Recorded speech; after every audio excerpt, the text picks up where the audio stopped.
देवाधीनम जगत सर्वम, एक भाई ने पूछा है, मंत्राधीन देवता ते मंत्राः ब्राह्मणाधीनम तस्मात् ब्राह्मण देवता। इसमें ब्राह्मण को देवता से भी सर्वोपरि देव बताया गया है।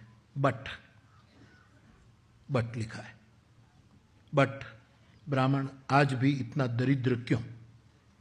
क्या इस श्राप को साफ किया जा सकता है?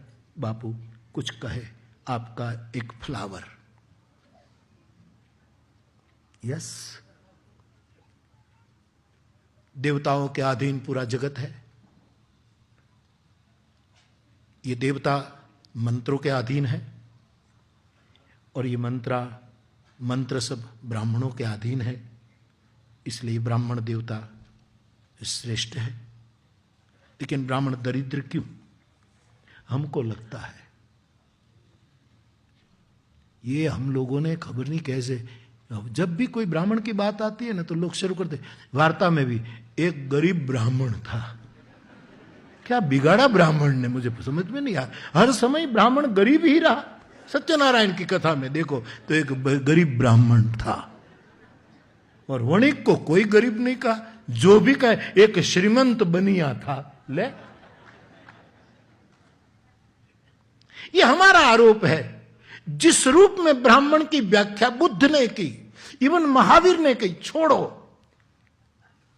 हमारे ग्रंथों ने, सनातन धर्म के ग्रंथों ने जो ब्राह्मणत्व की व्याख्या की, ये जो ब्राह्मण कोई हो वो कभी दरिद्र हो ही नहीं सकता। सुदामा के लिए ब्रह्मविद शब्द आया श्रीमद् भागवत जी में। सुदामा को हम दरिद्र कहते हैं, लेकिन ब्रह्मविद सुदामा को, जिसके पास ब्रह्मविद है, ब्रह्म की संपदा है, वो गरीब कैसा? सादगी उनका स्वभाव है। सादगी गरीबी नहीं है।